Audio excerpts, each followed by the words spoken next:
começar o programa dessa sexta-feira, dia 19, né? Dia 19, depois de um carnaval que não houve, mas onde aconteceu muita imprudência, muita aglomeração, muita falta de juízo, muito espírito, muita falta de espírito de responsabilidade com o próximo, que fez, inclusive, de certa forma, com que a gente, através de uma notícia em relação ao novo Covid, a nova cepa do Covid que apareceu aqui em Petrópolis, ficasse com outras notícias também nada agradáveis na ordem do dia dos acontecimentos do Estado e do país. Petrópolis na ordem do dia. Apareceu uma nova cepa do Covid-19 aqui em Petrópolis também. Dizem que talvez vinda lá de Manaus, não se sabe bem. Outra coisa, a vacina, que foi caracterizada na grande imprensa como a vacina de vento, daquela falta do líquido da vacina que deveria estar na seringa e que não estava. Não se sabe por imperícia ou não se sabe por má fé da pessoa que fez essa vacina, que aplicou essa vacina. Não quero acreditar que seja má fé, foi uma falta de treinamento, na minha modesta opinião, que fez com que essa pessoa tivesse se confundido no momento, mas é preciso que seja um caso esclarecido, devidamente esclarecido, para não gerar dúvidas de que isso foi um fato isolado ou que outras podem ter acontecido da mesma forma. Outra coisa foi o número de mortes que continua aumentando, porque com essa coisa da aglomeração, as mortes em Petrópolis continuam aumentando ainda em números assustadores pela Covid. E por último, o deputado federal eleito por Petrópolis, Daniel Silveira, que faz aquele absurdo daquelas declarações que colocaram Petrópolis com a prisão dele de uma forma muito desagradável em todos os meios de comunicação. Esse senhor ainda não entendeu, eu acho que não entendeu o que é ser um deputado federal e o que ele está fazendo no Congresso Nacional. Acho que ele pensa que ele ainda é um agitador de massas e faz umas declarações inteiramente irresponsáveis contra o Supremo Tribunal Federal, contra as instituições democráticas, contra o Estado de Direito, a estabilidade institucional do país. Meu Deus do céu, que negócio é esse? Como é que um deputado pode se dar o luxo de ser tão irresponsável a esse ponto? Então, essas coisas todas me botaram muito para baixo, além do que acabou também a vacina no Rio, como não tinha vacina aqui, eu esperava que pudesse me vacinar lá, também não vou poder. Então, isso tudo me deixou assim muito tensa, muito desanimada, mas não vou passar esse desânimo para vocês não, porque cada dia é um dia e a gente deve viver nesse momento cada dia de uma vez. Então vamos passar as nossas entrevistas, que serão muito agradáveis para fazer um bom programa com vocês. Então vamos ter um papo com o Dr. Daniel Pichebes, que é o oncologista-chefe lá da Rádio Serra, né, falando sobre leucemia e o fevereiro laranja, né, o que ele quer dizer. Depois com a Ana Luísa Franco, que hoje é a coordenadora do CRAM, falando sobre o ônibus lilás e o itinerário que ele vai ter agora nos próximos meses. E, por último, com o nosso secretário de Saúde, doutor Aloysio Barbosa Filho, tentando nos dar assim, uma certa explicação e uma certa tranquilidade sobre essas coisas todas que estão mal digeridas e mal informadas pela grande imprensa e pela imprensa petropolitana. Vamos, então, aos nossos bate-papos.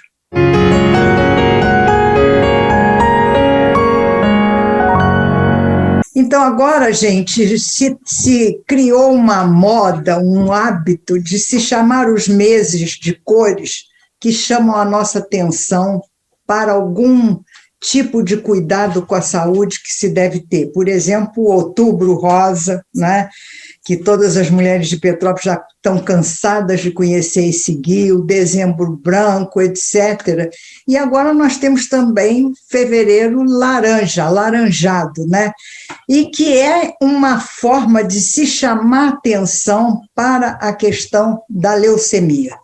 Então, nós vamos falar agora com o doutor Daniel Pichebis, que é médico oncologista do Rádio Serra, que é o Centro Regional de Radioterapia.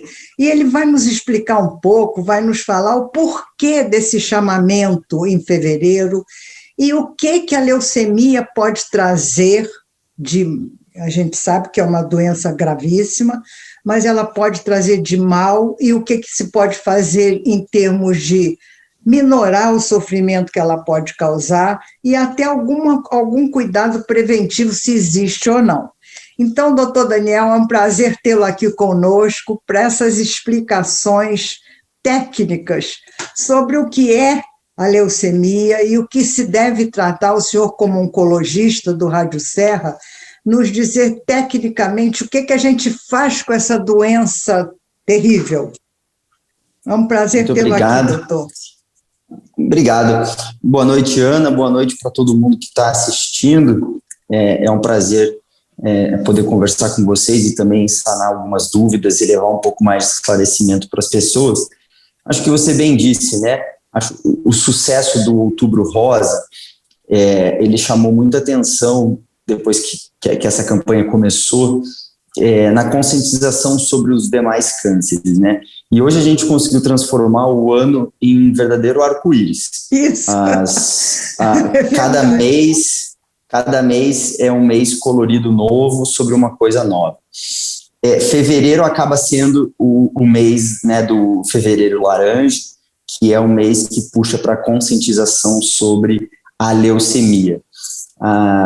E aí, tentando dar uma entrada no tema de leucemia, a leucemia é uma desordem uma desordem neoplásica, acaba sendo um câncer do sangue, né, das células do sangue, e dentro das leucemias existem inúmeros subtipos de leucemia e características e fatores de risco e etc, que nós poderíamos ficar falando aqui um dia inteirinho para mais. A ideia do Fevereiro Laranja é chamar a atenção para todos os tipos de leucemia no geral. Então, a leucemia, ela é um câncer, que não deixa de ser uma desordem de crescimento, é quando as células do nosso corpo, elas se perdem na nossa organização e reprodução, e elas acabam fugindo do nosso controle, do controle da nossa natureza, né, da nossa natureza que é nossa. E a leucemia não deixa de ser disso. A leucemia é um câncer das células do sangue, então ela pode ser uma leucemia que vem das células vermelhas, ou ela pode ser uma leucemia que vem das células brancas, depende, né? São tipos diferentes. Então nós já ouvimos falar de todos eles, as leucemias linfóides ou linfocíticas, ou as leucemias mieloides, que são mieloides das células vermelhas e linfóides das células brancas. As leucemias têm, dependendo do tipo, podem acometer os mais idosos, os mais velhos, podem acometer jovens, a gente chama de adultos jovens, né, 40, 50 anos, ou crianças, né. E acaba que é interessante porque onde a gente mais conhece a leucemia é na criança, né. A criança, ela acaba machucando mais a sociedade quando ela está doente. Mas né? também ela se cura com mais facilidade, né, doutor? Muito mais, muito mais. E graças a Deus. Antes do senhor continuar, me vem uma curiosidade. Qual é a periculosidade desses dois tipos de leucemia? Qual é a pior, vamos dizer assim, em termos de possibilidade de cura ou em termos mesmo de perigo para a vida da pessoa? A pior leucemia sempre é a menos comum, né? graças a Deus, a natureza pelo menos nos dá uma folga e um alívio em relação a isso. Então, a menos comum nas crianças é sempre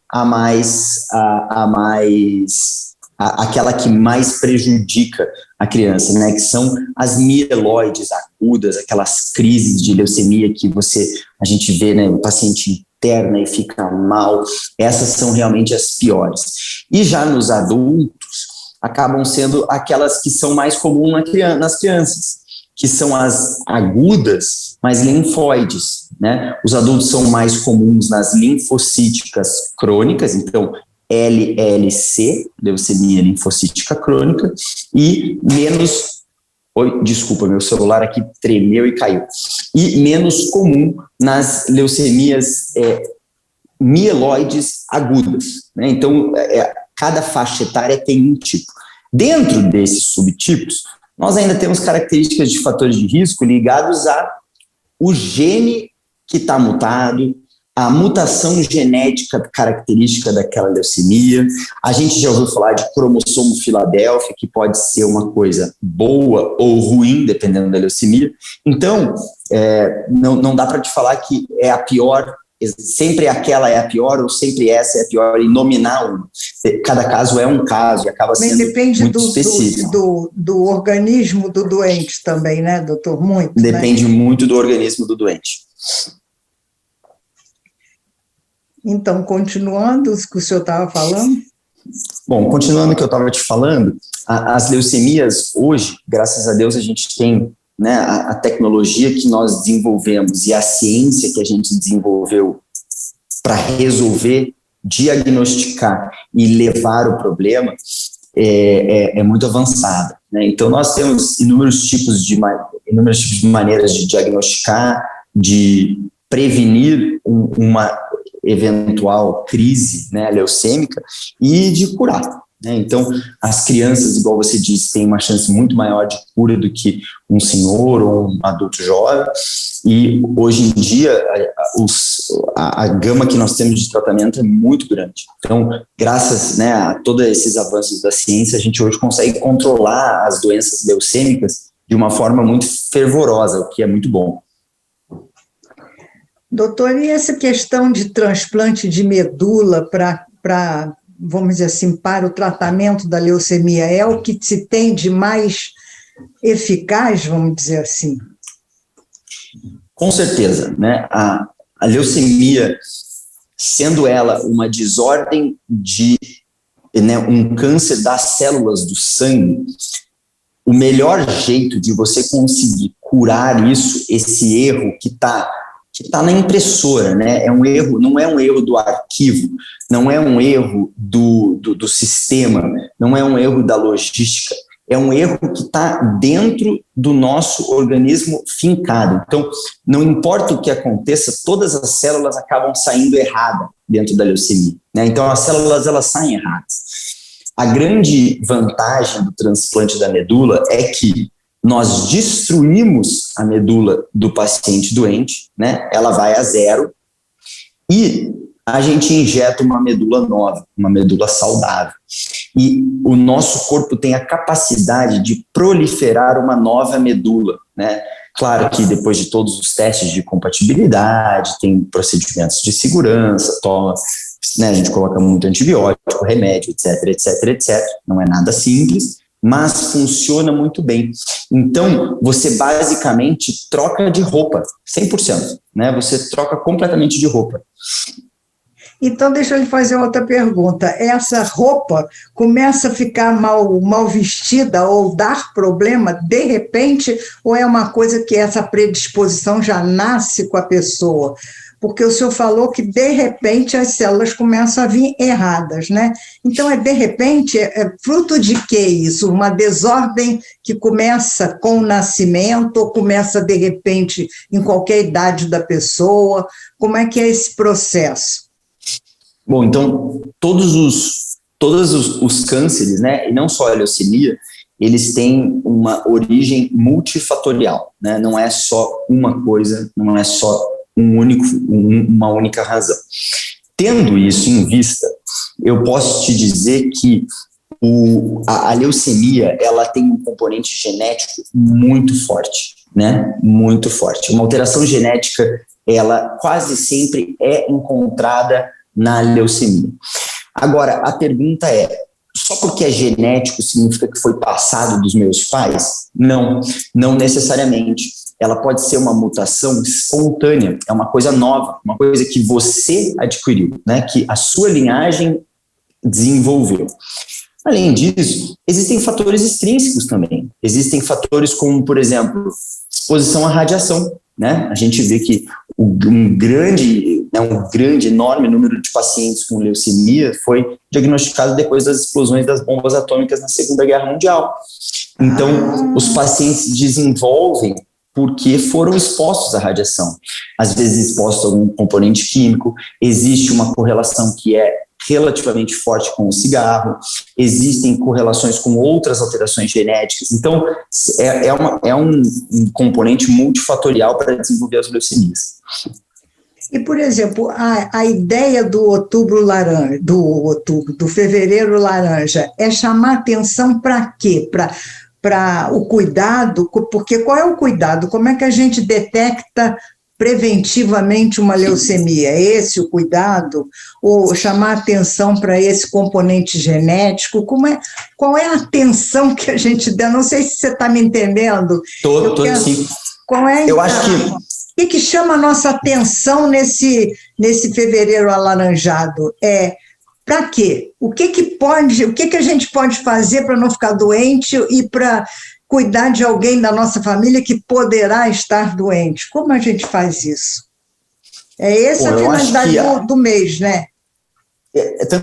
Também, com certeza. Eu acho que a grande vantagem, né, o meu ponto de vista sobre a vantagem das cores nos meses, cada um tem um ponto principal muito bom. Então, puxando a ideia do Outubro Rosa, né, o Outubro Rosa, ele trouxe a conscientização de que a mulher e também o homem precisavam ir atrás dos exames preventivos. Isso. Né?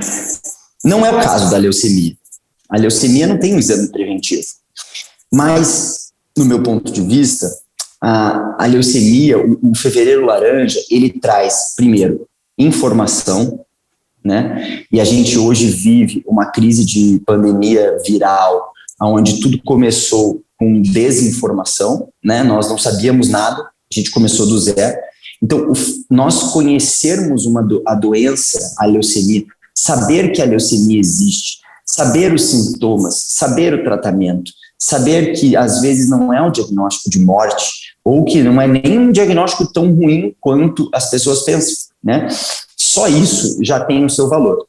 Mas, na minha opinião, o maior valor ainda é o cadastro para o banco de transplante de medula óssea, né? Então, hoje, o Brasil, com orgulho, é uma referência nesse segmento que nós temos aí alguns exponentes mundiais nos transplantes de medula óssea.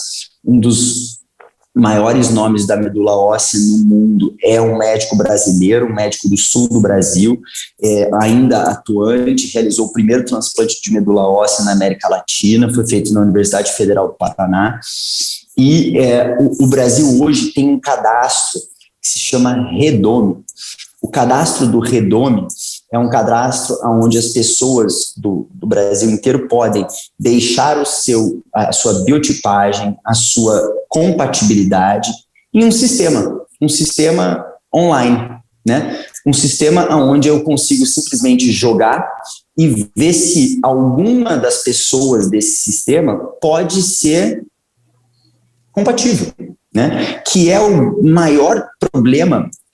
Era o maior problema antigamente para a gente achar um doador de medula óssea, né? Então, a doação da medula óssea não é uma coisa fácil, não é fácil achar uma pessoa compatível, existem vários critérios que precisam ser preenchidos, mas esses critérios, quando nós aumentamos o nosso número que foi colocado dentro desse copo para se achar um ou outro, é muito melhor.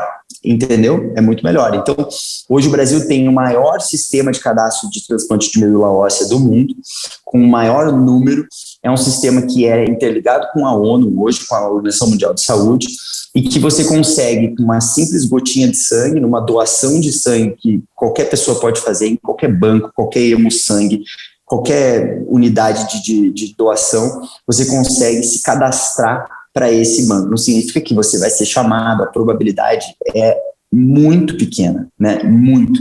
Mas o meu ponto de vista, do jeito que eu vejo, é que receber a ligação falando que você pode salvar a vida de alguém já paga qualquer fevereiro laranja.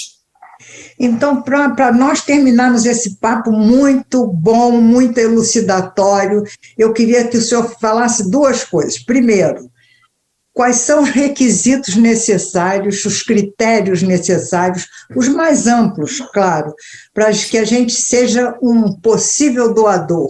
Essa primeira coisa, inclusividade, etc.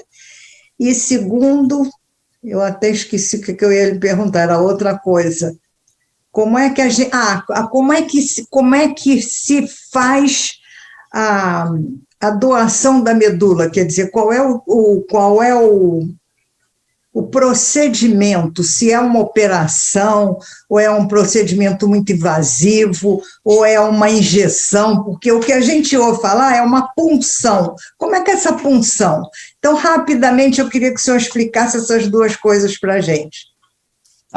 Bom, então, deixa eu começar pela tua segunda pergunta. Tá bom.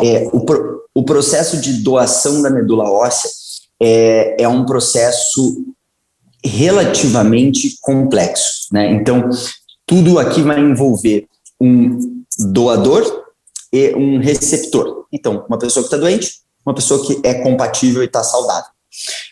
Existe uma preparação com antibióticos, quimioterápicos, às vezes radiação e remédios para que a gente deixe a pessoa que está doente completamente sem medula. A gente chama isso de ablação da medula, porque nós precisamos matar, a gente precisa matar essa doação, a medula doente, né?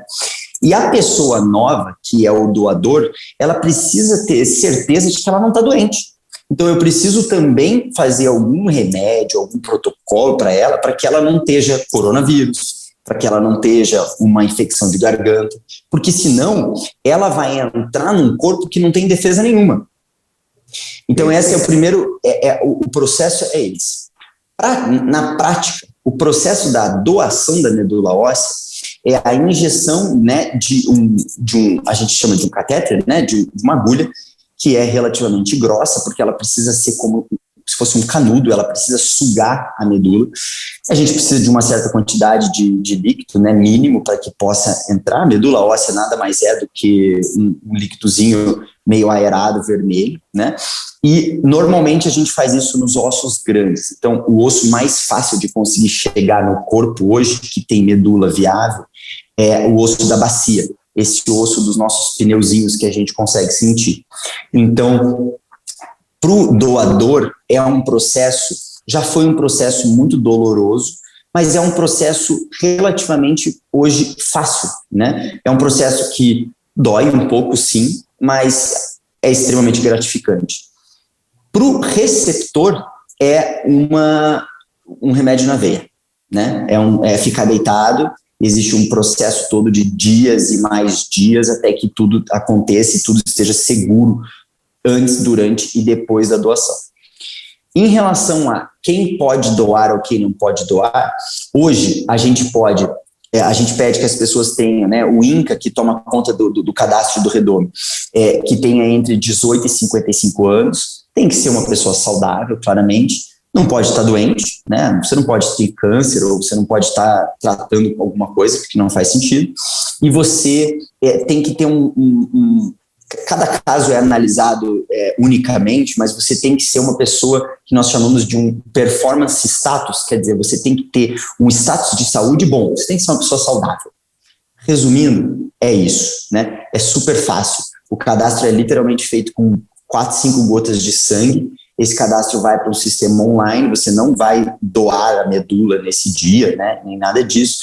E para que você ache a compatibilidade, alguns critérios que envolvem Se você tem um tipo sanguíneo parecido ou igual, ou doador universal, receptor universal, depende, claro, de quem está precisando e de quem está doando. Outro critério é se nós temos aí alguns receptores, muito parecido com os receptores daquela figurinha do coronavírus que a gente tem visto, alguns receptores, se eles encaixam nos receptores da pessoa que está doente. Então, nós precisamos de pelo menos, hoje a gente conhece 6, 7 ou 8 MLCs, a gente precisa de pelo menos aí 4 ou 5. Então, existem alguns critérios que são biomoleculares para que a gente possa. Isso tudo é feito pelo próprio Redome, né? O Redome, ele já te dá isso na mão. E o procedimento de doação de medula óssea, ele é realmente muito gratificante, porque você salvar uma pessoa de uma doença que tem o fardo que o câncer tem, é uma coisa muito boa, né? É uma coisa muito boa. Eu sou doador, nunca me chamaram nunca fui compatível com ninguém, mas eu sou doador, toda a minha família é doador. Incentivo todo mundo que está escutando aqui que a gente faça o seu cadastro, porque é uma coisa tão simples, mas que pode ajudar a salvar muita gente. Então, quer dizer que nada mais no primeiro momento, do que uma possibilidade de doação de sangue, não é isso?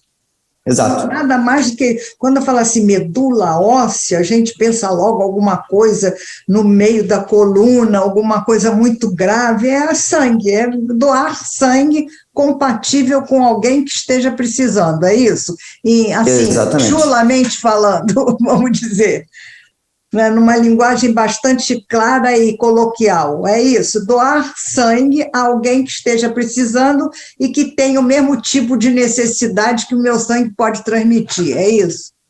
Exato. Pronto. Então, quer dizer, a grande finalidade do Fevereiro Laranja é chamar atenção para a possibilidade das pessoas que têm idade, que podem fazer essa doação, se conscientizarem que devem fazê-lo, é isso, doutor? Exatamente. Acho que o nosso grande benefício aqui é realmente poder ter espalhar a notícia de que você deve ser um doador cadastrado. Então, gente, vamos levar em consideração esse apelo do doutor Daniel, porque eu acho que é uma coisa que é fundamental e que a gente pode fazer. Eu não posso mais porque não tenho idade, deveria ter feito quando podia, mas não se chamava ainda atenção para isso dessa maneira. Mas quem pode, deve fazê-lo, porque é uma maneira de ajudar o outro, não é? Como doar sangue, só que de uma forma um pouco mais trabalhada, um pouco mais cuidada, não é? Com determinados elementos aí que tem que ser levado em consideração enquanto critérios. Então, doutor Daniel, se o senhor quiser deixar o seu apelo formal aí para as pessoas que estão nos ouvindo, para que a gente tenha algum resultado, né, nessa entrevista em relação ao que o Fevereiro Laranja representa para todos aqueles que precisam de uma doação de medula nesse momento.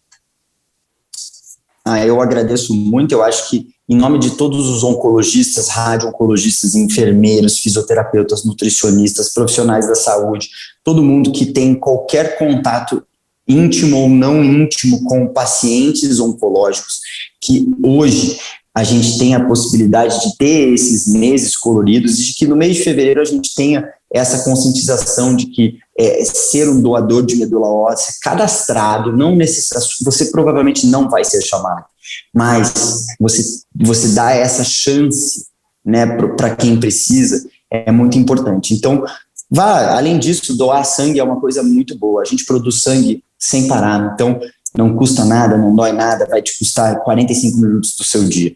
Então, doe sangue, faça o seu cadastro da medula óssea, e qualquer coisa que vocês precisarem, eu estou sempre à disposição para poder esclarecer qualquer dúvida e ajudar. Doutor Daniel, muito obrigada pela sua participação, pela sua atenção no programa, e eu desejo que a gente tenha conseguido, com essa entrevista, pelo menos a disponibilidade daqueles que têm boa vontade de ajudar, né? Como o senhor disse, nem podem, na maioria das vezes não são nem chamados, mas só estar disponível já é uma grande coisa, né? Muito obrigada, Exatamente. doutor Daniel. Sucesso aí Muito no seu obrigado para cuidado. vocês. Boa noite. Tchau, tchau. Boa noite. Obrigada. Vamos falar agora com Ana Luísa Franco, que é a nova coordenadora do CRAM, Centro de Referência de Atendimento à Mulher, e que no outro governo, Bernardo Rossi, era apenas advogada do CRAM. Ela advogava e levava as causas ao Juizado Especial de Atendimento à Mulher. Ela fez um trabalho tão bom que ela, então, nesse governo interino do prefeito Ringo Ramos, ela foi jungida a coordenadora do CRAM. E ela, então, começou no sábado passado um trabalho com o ônibus Lilás, e nós queremos falar sobre isso com ela. Então, Ana, é um prazer muito grande falar com você aqui nesse programa. Você como prazer é meu, Ana. Do CRAM, né? Fico muito satisfeita. E eu queria, Ana, que você falasse especificamente sobre o ônibus Lilás, porque eu sei que no dia 13, que foi sábado de carnaval, mas isso aí. Carnaval sem carnaval, vocês já fizeram a primeira incursão do ônibus numa comunidade que foi na Vila Rica, né? Como é que isso foi? mesmo. Como é que o povo aceitou, recebeu? Como é que foi essa aceitação do ônibus lá? Boa noite. Eu estou muito feliz que você tenha me convidado. A primeira ação, para mim, foi um resultado maravilhoso, porque a gente sabe, né, Ana? Você que também andou com ônibus por muito tempo, que as mulheres muitas vezes têm vergonha de entrar, né? Que elas estão na comunidade delas e elas ficam com receio de que alguém veja que elas estão entrando porque acham que ali é um local de denúncia. Então, a gente teve uma recepção muito boa.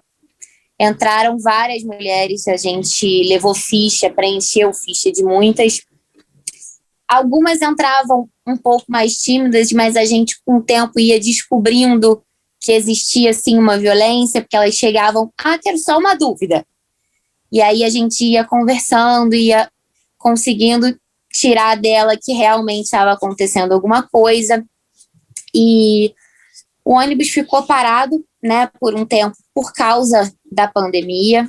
A gente está voltando agora com todos os cuidados, tanto que a gente está fazendo um atendimento por vez dentro do ônibus, para que a gente evite ao máximo aglomerar pessoas, né? E está sendo muito legal e eu espero que a gente consiga não só ir uma vez, mas tá sempre nessas comunidades para poder dar continuidade nesses atendimentos. Que a gente sabe que tem muitas mulheres que moram longe e não tem nem condições financeiras de chegar ao CRAM, né? Então, às vezes, a gente recebe os registros de ocorrência, liga para elas e elas têm interesse em obter ajuda, mas não têm condições de chegar até a gente. Então, a gente está fazendo isso de levar o serviço até elas. Então, Ana, dá rapidinho assim um repertório para a gente dos horários e dos dias em que, geralmente vai ser nos sábados, né? Em que o ônibus vai sair da cidade, do centro da cidade, e vai para os lugares mais afastados, porque a finalidade do ônibus é essa, que a Ana explicou muito bem, de ir até a mulher necessitada, evitando que a mulher precise vir ao CRAM, que é no centro da cidade. Então, essa inversão é no sentido de facilitar. E depois eu queria que você me dissesse também rapidinho, Ana, o que você está achando em relação à Covid? Você acha que a violência aumentou, ou as mulheres estão denunciando mais, ou estão denunciando menos, porque elas estão mais confinadas no isolamento social? O que você acha aí? Rapidinho. Tá, vou te passar o cronograma do ônibus. Isso. Das datas que a gente já tem. Todos são em sábados, por enquanto, porque a intenção é também inserir em dias de semana, mas por enquanto a gente tem no dia 27/2 em Secretário, dia 6/3 na Posse, dia 13/3 no Brejal, dia 20/3 Madame Machado, dia 27/3 Araras e dia 3 de abril no Caxambu. E sobre a pandemia, como eu tô lá, né, desde o início, de quando paralisou... Por isso que eu estou te perguntando. E a gente fechou, a minha impressão foi a seguinte: fiquei muito preocupada no momento que a gente fechou, porque saiu uma notícia da polícia que os números de registro diminuíram. E aí, ao mesmo tempo, né, em contrapartida, a gente tem o celular de emergência, que começou a encher de ligação. Então, acredito que a violência tenha aumentado bastante durante a pandemia. Mulheres trancafiadas com seus agressores. A gente sabe que para a mulher vítima de violência, a casa é o lugar mais perigoso que tem. Então, trancafiadas com seus agressores, muitas vezes usando muito mais droga, álcool, às vezes desempregados, o que aumenta os motivos de briga e de discussão. As mulheres sem uma rede de apoio, às vezes estão afastadas de familiares, afastadas de amigos, afastadas de trabalho, né? Também, Ana, muito aumento de casos de crianças também abusadas, porque estão dentro de casa. Antes tinham as escolas para poderem conversar com uma psicóloga, com a diretora, né? Que às vezes até percebiam sem que elas precisassem externar essa situação. Então, eu vejo que as notificações diminuíram, porque elas foram menos à delegacia, mas os casos aumentaram muito. Tanto que no Disque 180, né, aumentou no Rio de Janeiro 40% o número de denúncia por telefone, enquanto os registros diminuíram bastante. Mas, na minha visão, a gente teve um aumento bem significativo na pandemia do número de casos de violência. Você ainda está indo ao fórum, você mesmo dando assistência jurídica, ou tem outra assistente jurídica lá? Tem outra assistente jurídica, mas eu também continuo. Tá, porque você estava muito bem nesse trabalho, né? Uma pena interromper, né? Então não consigo interromper, porque a gente também vai criando um vínculo e tem muita gente ainda que já se acostuma com o seu trabalho, então ainda acompanho bem de perto. Tá bom, olha, Ana, tudo que você precisar de denúncia, de aviso, de espaço para falar sobre o CRAM, sobre o ônibus, sobre o teu trabalho, eu estou aqui, tá? Lembra disso, tá bom? Sempre muito obrigada. Disposição e sempre torcendo muito para que você continue fazendo esse atendimento tão bem feito quanto você vem estar fazendo, tá bom? E assim que você puder me visitar, deixa eu me vacinar que eu vou lá. Tá? Então tá bom, beijo, Ana. Beijo. Tchau. Obrigada. Tchau. Vamos conversar agora com o nosso atual secretário de Saúde, doutor Aloísio Barbosa da Silva Filho. Eu tenho uma alegria muito grande de conversar com ele, porque eu me lembro dele no tempo do Paulo ainda vivo e do pai dele fazendo várias coisas conosco. Então, doutora Aloísio, é um prazer falar consigo nesse momento, tá? Lembrar os velhos tempos, né? Que são muito bons. E falar um pouquinho dessa realidade que deve estar lhe atormentando, inclusive, enquanto secretário, dessa questão da saúde, da precariedade dos meios que a gente tem em relação à vacina e ao tratamento, e a realidade de que a gente não consegue debelar ainda o número de óbitos e o número de doentes da cidade, né? Então, o que você tinha a nos dizer em relação a isso? A situação continua muito preocupante? Existe mesmo uma nova cepa aqui em Petrópolis?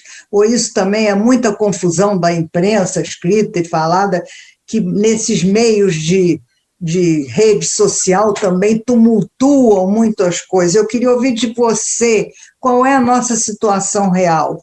E em relação à vacina, o que a gente pode esperar, né?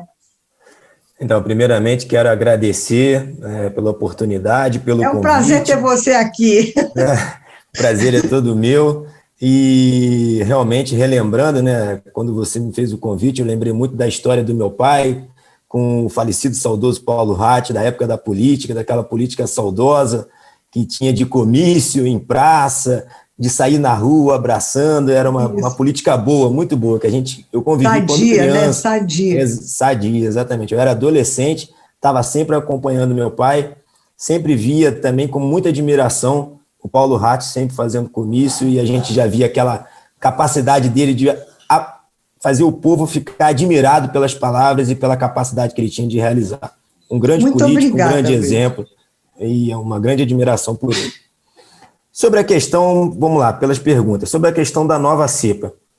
Em Petrópolis não tem. O que, na verdade, que foi uma confusão. A Fiocruz se precipitou na informação, soltou a informação para a imprensa antes de notificar os órgãos responsáveis de vigilância sanitária. Isso inclui a Secretaria Estadual de Saúde e a Secretaria Municipal de Saúde.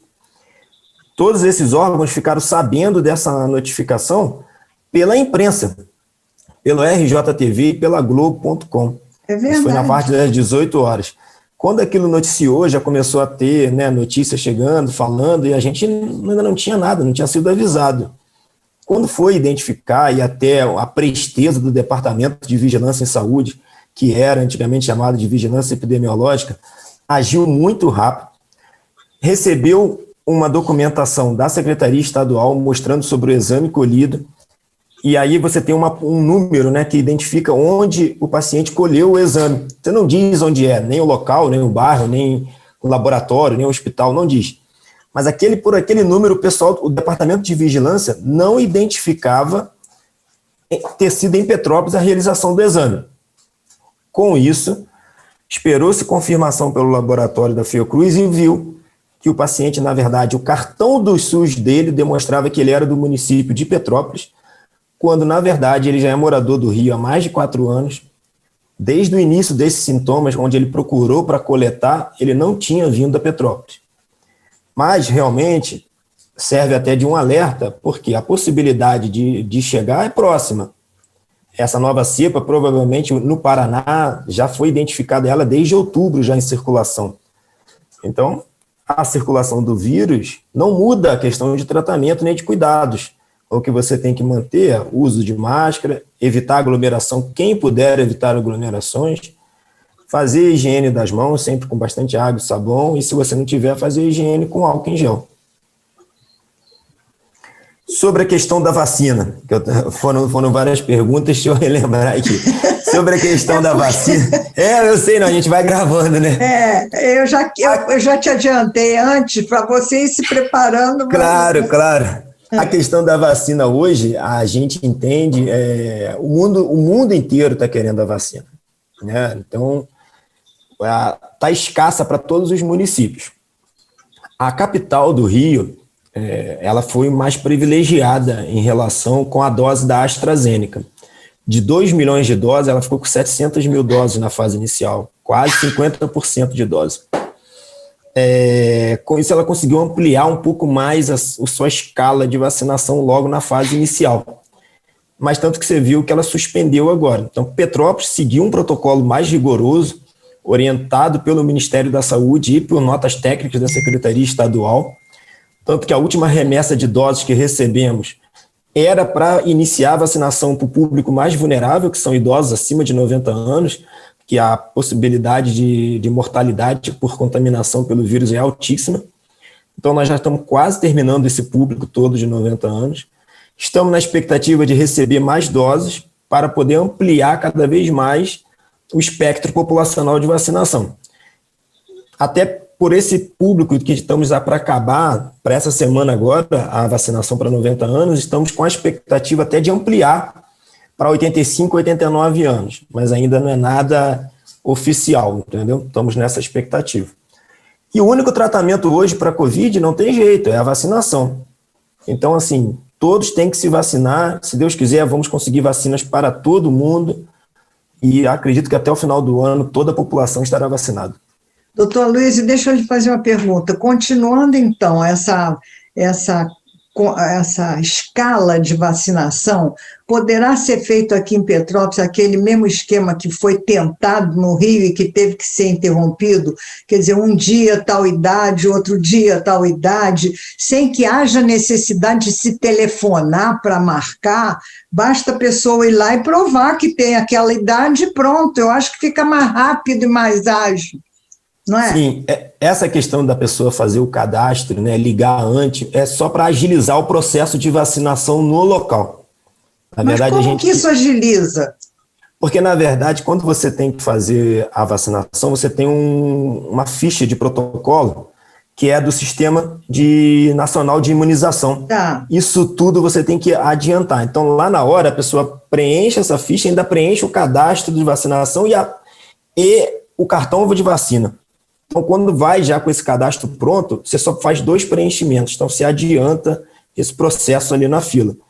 A gente até realmente ampliando a vacinação para a faixa etária, não vai dar para realmente fazer esse cadastro, até porque muita gente ligando, você não vai ter pessoal humano para receber esse cadastro via telefone. Tem que ter uma pessoa no telefone.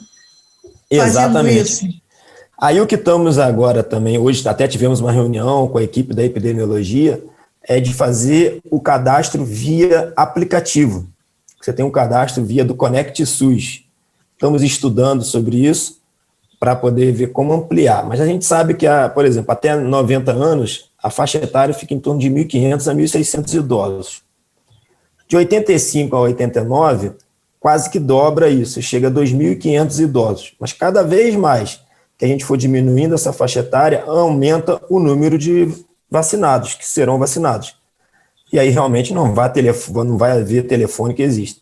Mas tem o cadastro pelo site, tem o site da prefeitura, a pessoa pode fazer o cadastro ali, que adianta muito a vacinação na hora, muito.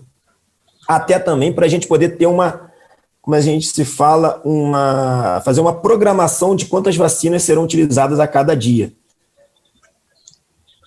Tudo bem, então já mais ou menos a gente fica sabendo que vai ser assim. Agora, outra coisa que eu queria te perguntar e queria ouvir de você, essa coisa da vacina de vento, porque isso está gerando um tumulto no sentido de se pensar o seguinte: foi um fato isolado? Ou é possível que toda uma série de pessoas tenham tomado a vacina de vento? Isso foi má fé da pessoa que aplicou a vacina, ou foi falta de treinamento mesmo na hora, né? O que aconteceu afinal? Eu sei que a polícia está fazendo uma sindicância, deve fazer, mas eu queria ouvir de você o que você sentiu desse episódio e como é que a gente pode tranquilizar os outros. Até eu também quero ficar tranquila quando eu for tomar minha vacina, que eu vou tomar a vacina, né? É isso aí, tem que tomar, não pode deixar de tomar. Então, Ana, toda equipe é treinada, toda equipe é orientada. O processo de vacinação não é nada mais do que uma injeção intramuscular comum, claro, onde qualquer profissional de enfermagem é treinado durante a sua formação e durante a sua vivência. Aspirar o líquido da vacina é nada mais, nada menos que aspirar qualquer droga como se fosse dentro de uma ampola, não muda em nada. Inclusive, a técnica de enfermagem, onde ocorreu esse fato, já tem 10 anos de experiência. Foi um fato isolado. Um fato que a gente tem documentado. Inclusive, nós criamos aquele canal de WhatsApp para denúncia, para que possa todo mundo, caso alguma coisa que durante o processo de vacinação fique em dúvida, entre em contato, porque ali a pessoa vai ajudar a tirar dúvida, caso fique nessa dúvida mesmo, será que foi vacinado, será que não foi? Mas o mais importante, foi um fato isolado. Eu sempre acredito no melhor do ser humano, não vejo como uma fé, mas está ocorrendo um processo de investigação, porque tem que ser feito, claro, um processo de sindicância pela Secretaria de Saúde, um processo, a gente chamou o Conselho Regional de Enfermagem, o COREM, para também fazer toda a investigação dentro do processo administrativo, né, que todo profissional de saúde ele pode sofrer processo por negligência, imprudência ou imperícia, então isso depende de cada conselho, de sua especialidade. E foi feito queixa-crime também, porque você pode...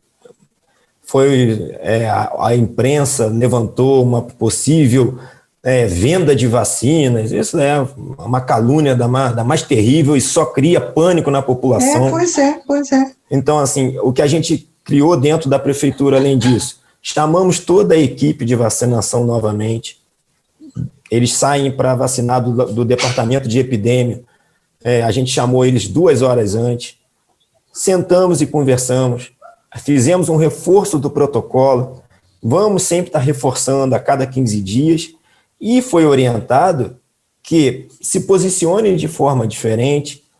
Quando for aspirar a vacina, o familiar tem o direito de ir ver a aspiração.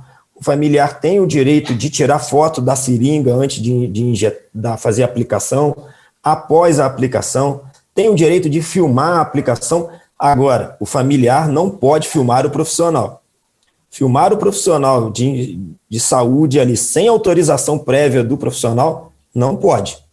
Mas filmar todo o processo da vacinação, toda a aplicação, toda a aspiração, está totalmente liberado, tem direito total de fazer isso. E ainda falo para todos os seus telespectadores aqui, que todo mundo que estiver indo vacinar, você é um fiscalizador da prefeitura. Esse canal de denúncia, entre em contato para que podemos entrar sempre, tentar melhorar o processo.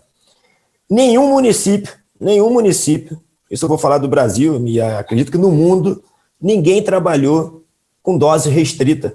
O município de Petrópolis é elogiado por todos os outros municípios do estado do Rio, do Brasil inteiro, por excelência no processo de vacinação contra H1N1, da vacinação da gripe. Sempre foi perfeito aqui. Sempre foi, só que sempre recebeu dose em excesso. Então, assim, inclusive eu fico vendo as pessoas perguntando, quando vai ser a minha...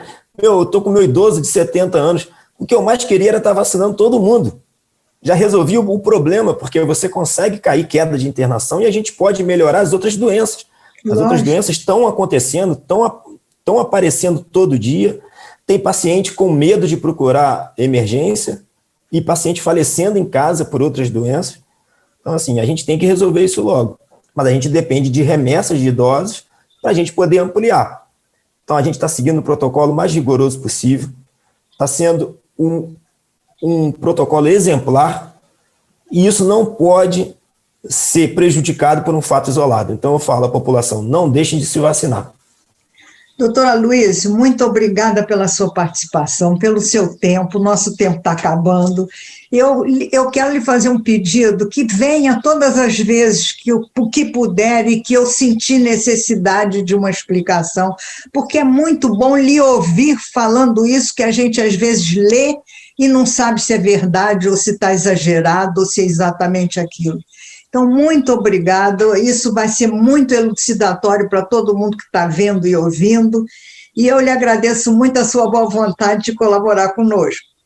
Eu que agradeço pelo convite, como eu disse, estou à disposição, sempre que precisar, pode contar comigo, e estamos aí também para falar de outros assuntos, de outras doenças, outros agravos, e deixo aqui meu recado final a todos que mantenham os cuidados, a doença não acabou, não está tão cedo, prestes a acabar. A pandemia ainda vai durar bastante tempo, somente quando a gente imunizar mais de 70% da população. Então, vamos manter os cuidados, uso de máscara, álcool em gel e sempre lavar as mãos com água e sabão quando possível. Saúde e esperança para todos nós, né? Muito obrigada. Muito obrigado, muito obrigado. Tchau. Tchau, tchau. Só quero aproveitar e te dar um grande abraço na sua mãe pelo aniversário dela, não é? Obrigado, claro. E ela é telespectadora sua, mandou um abraço para você também. Eu falei que ia estar contigo hoje. Ela vai ficar muito feliz de ouvir isso. Que bom que a gente teve a oportunidade de fazer isso, tá bom?